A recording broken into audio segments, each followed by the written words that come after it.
so excited to have our first guest. His name is Rourk Critchlow, and he came to the U.S. from Canada about 15 years ago. And his first big break was playing Mike Horton on Days of Our Lives. He stayed on that show for about 6 years, and then he went on to network television, to feature films, all of this really exciting stuff, and now he's in production. Welcome, Rourk Critchlow.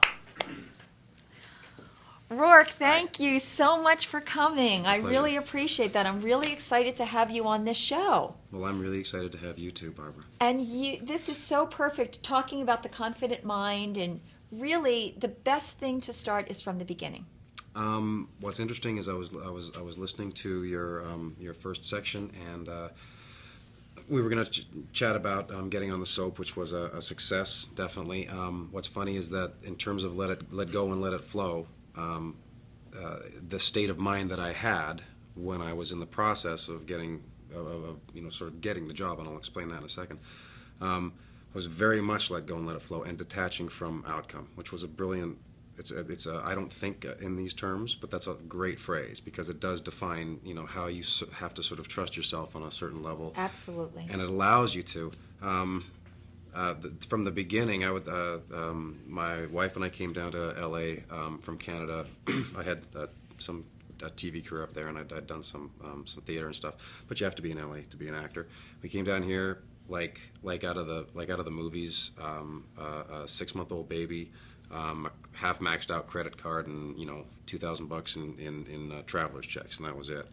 A year later, I had an agent, and I was working, as a bartender, which is what you do as an actor, and have another baby on the way, and I'd had, I think, 11 auditions in 12 months. I mean, it was not going fantastically well. Now, people that don't live in L.A., that's not very many. No, that's not enough. Okay, so that's not enough at all. It's a numbers game. Exactly. Okay, so now you're thinking, okay, here I am as a bartender. I have a wife. I have a baby on the way. I've had 11 auditions since I've been in L.A.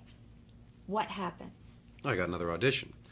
A cattle call, which is to say it was me and, probably 500 other 6-foot-tall, blonde-haired, blue-eyed guys. I mean, they're looking for a guy to play a role on a soap opera.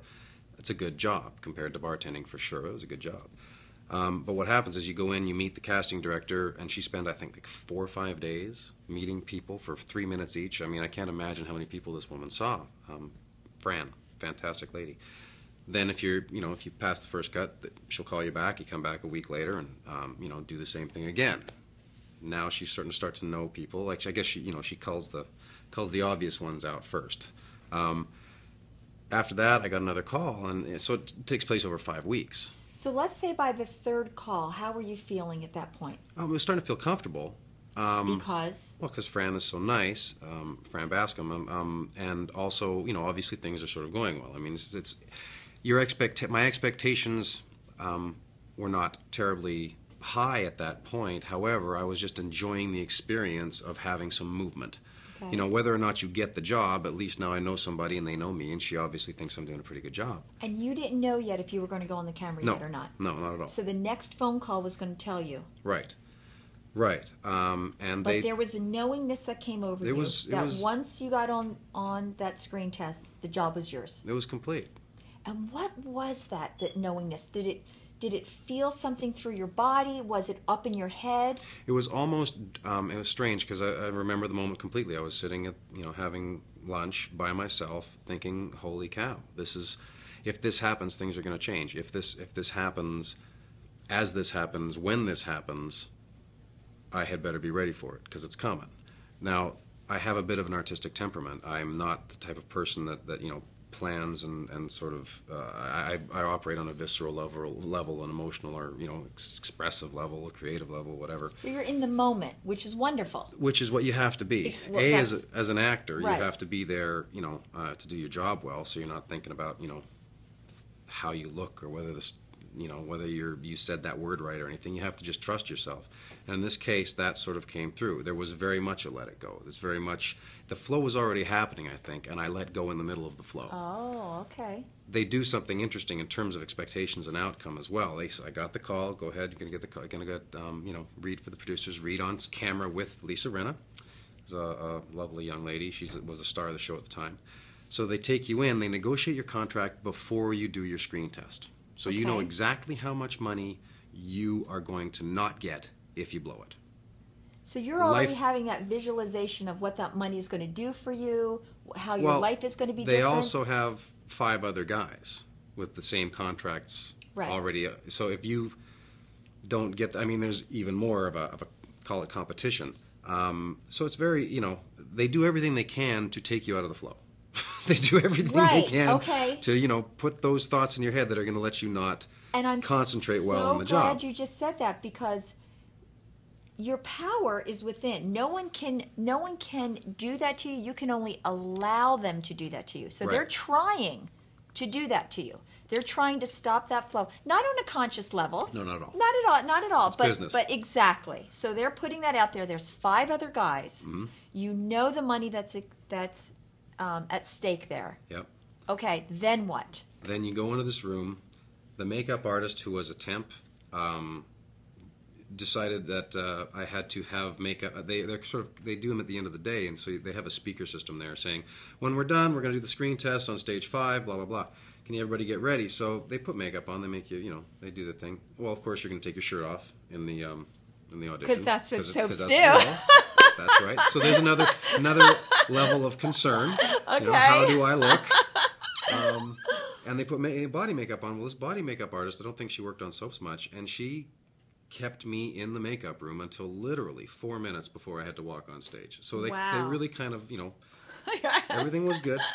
I walk in, and if someone's going to say, when did you know you got the job? And this is a story I'll never stop telling, is I went in, and they'd already had 3 or 4 guys go, and I did the scene with Lisa Rinna, and it was a good scene, and now they say cut, whatever, and she gave me a round of applause. Lisa did? Lisa did. Wow. At which point I kind of thought, that's it. Yeah, I may have something here. So thank you, Lisa. Right, right. Yeah. And then how long after that did you find out? The day my second daughter was born. The day your daughter was born. Yeah. Do you see how all of that energy just comes together, and here is like a whole new life for a child, and here's a whole new life for you? Sure. I am more a coincidental type believer type person. The funniest part about it is that, the soap on the day that they said, agents calling up, hey, you got the job. I was like, yeah, that's great, thanks. My baby's born. I was in, we were in the labor room. I mean, it was happening, Well, my belief system is there are no coincidences. It just, everything flows, everything happens energetically, and here you are, delivering a new life, and as this phone call is coming on, giving you a whole new life. Yeah, completely a whole new life. Now, that's so exciting. So you're on the show, extraordinarily popular character, and then you're on this show for 6 years, and what, here you are making a good living, you're a really popular character. What made you leave? I call it ambition. Not that a soap opera is a bad place to be. Again, it was a fantastic job. It was a great job. Great place to work. My wife and I came down to tell stories.